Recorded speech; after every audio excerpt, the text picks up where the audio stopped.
আসসালামু আলাইকুম। আমি মাসুদ রানা আর্টিকেলের উপর 3 নম্বর ক্লাসটি নিয়ে আপনাদের সামনে আজকে হাজির হয়েছি। এর আগে যারা দুটো ক্লাস করেছেন বা দুটো ক্লাস দেখেছেন তারা অবশ্যই আজকের ক্লাসগুলো বুঝবেন। তো শুরু করা যাক। আমরা একটা জিনিস জানি, ছোটো থেকেই পড়ে আসছি, সুপারলেটিভ ডিগ্রি, যেমন good, better, best, bad, worse, worst, nice, nicer, nicest. Superlative degree পূর্বে আর্টিকেল দি বসে, কিন্তু এখানে বসলো না। কেন বসলো না? এটা সুপারলেটিভ ডিগ্রি, কিন্তু এখানে আর্টিকেল দি ব্যবহৃত হলো না। কেন হলো না? আমরা জানি যে পসেসিভ কেস 4 প্রকার: নমিনেটিভ বা সাবজেক্টিভ, অবজেক্টিভ, পসেসিভ, আরেকটি হচ্ছে ভোকেটিভ। পসেসিভ যে অ্যাডজেক্টিভ বা পসেসিভ অ্যাডজেক্টিভের পরে সাধারণত আর্টিকেল বসে না। কেন বসে না? পসেসিভ বলতে কি অধিকার বা মালিকানা প্রকাশ পায়, আমার অধিকার প্রকাশ পায়। তার মানে এটা এমনিতেই নির্দিষ্ট। যদি বলি my book, my country, your book, your country, তাহলে এটি এমনিতেই নির্দিষ্ট হয়ে যায়। এই জন্য আর্টিকেল ব্যবহার করার প্রয়োজন নেই। যদি কেউ পসেসিভ কেসের পরেও আর্টিকেল ব্যবহার করে, এটা কেমন? এটা এরকম যে মশারি টানিয়ে তার ভিতরে কয়েল জ্বালানোর মতো হয়ে যেতে পারে। ঠিক আছে? তা পসেসিভ কেসগুলা একটু আপনারা শুনেন। আয়ের পসেসিভ মাই, উই এর পসেসিভ আওয়ার, শি এর পসেসিভ হার, দে এর পসেসিভ দেয়ার, হি এর পসেসিভ হিজ, ইউ এর পসেসিভ ইউর, ইট এর পসেসিভ ইটস। এমনকি পসেসিভ একটি নাউনও আছে, যেমন বেলালস বুক, বেলালের বই, হাসানস পেন্সিল, হাসানের পেন্সিল, অ্যাপোস্ট্রফি এস ব্যবহার করেও পসেসিভ নাউন গঠন করা যায়। তবে আরেকটি কথা এখানে লক্ষ্য রাখা উচিত, যে সকল নাউনের শেষে এস রয়েছে, যেমন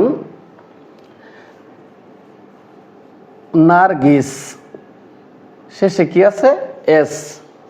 এই জিনিসটা আপনারা খেয়াল রাখবেন। নার্গিসের শেষে এস থাকার কারণে নামের একটা উচ্চারণ আছে। এই উচ্চারণটা যদি কোনো নাউনের শেষে থাকে, তারপরে শুধু অ্যাপোস্ট্রফি যোগ করবেন, পরের এসটা দেওয়ার প্রয়োজন নাই। যেমন কনভিনিয়েন্স শেষে কি উচ্চারণ আসে? সিই। এরকম উচ্চারণটা যদি থাকে, তারপরে শুধু আপনি সক্রেটিস শেষে এস আসছে, এরপরে যদি আপনি কোনো ওয়ার্ড বসান, পসেসিভ করতে চান, শুধু অ্যাপোস্ট্রফি বসালেই হবে, পরের এসটা দেওয়ার কোনো প্রয়োজন নাই। এখন আসেন দ্বিতীয় কথাটিতে। মহসিন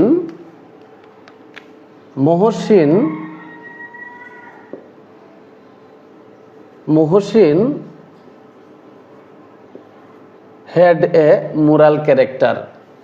মহসিনের একটি নৈতিক চরিত্র ছিল।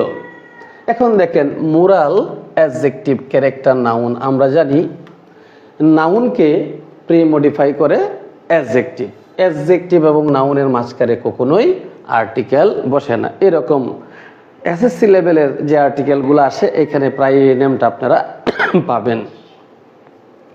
এরপরে দেখেন, we should help the poor.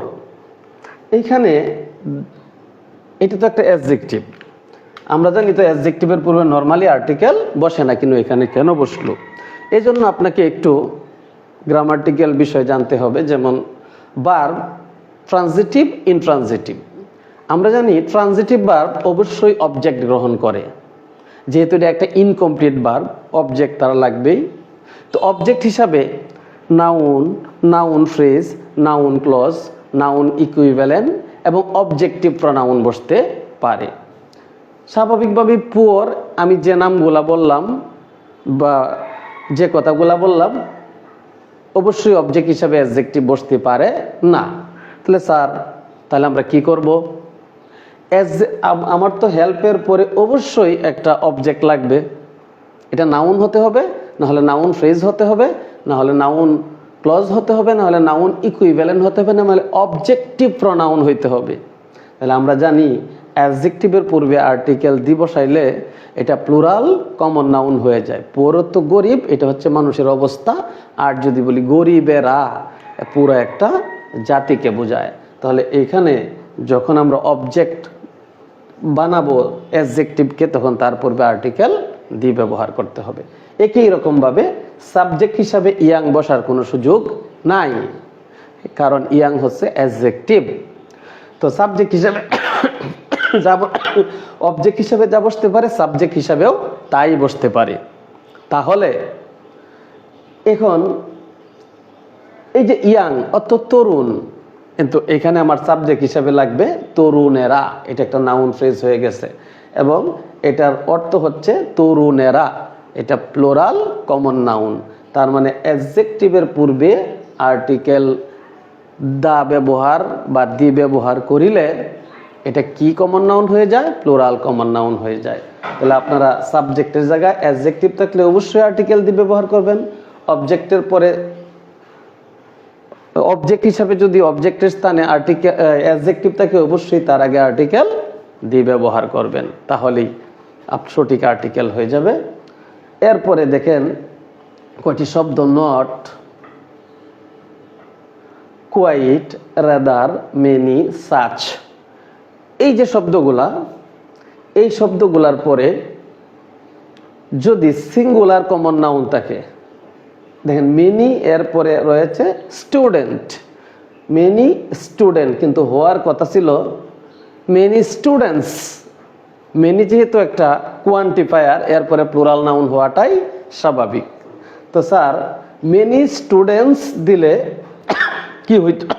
তখন মাঝখানে কোনো আর্টিকেল বসতো না।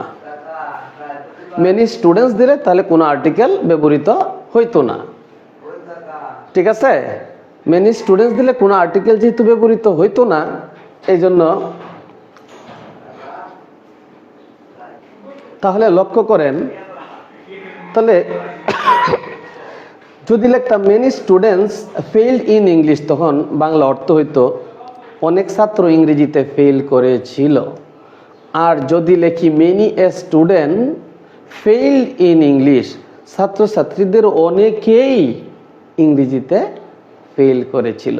দুইটা কথা মধ্যে পার্থক্য আছে, তবে দুইটা কথা একই, তবে কথার মধ্যে বৈচিত্র্যতা আছে, একটার মধ্যে জোর বেশি।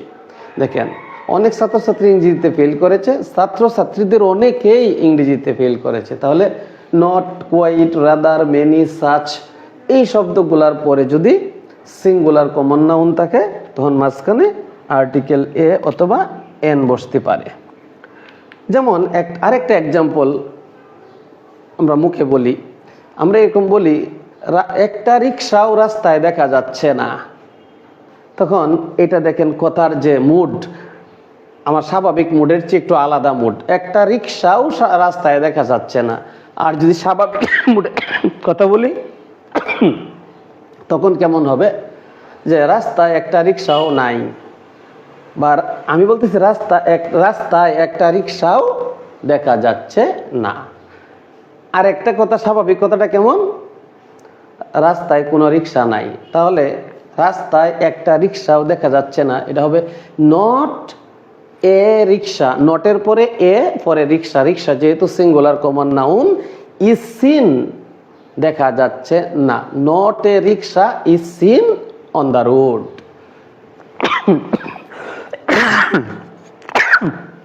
তো আপনারা দেখেন, এরপরে আরেকটা পরের এক্সাম্পলে যাই। আমি প্রথম ক্লাসে বলেছি নাউন ইকুইভ্যালেন্টের পূর্বেও আর্টিকেল দি বসে। তো এখানে একটা এক্সাম্পল লক্ষ্য করেন, রিডিং। আমরা জানি রিড হচ্ছে একটা ভার্ব।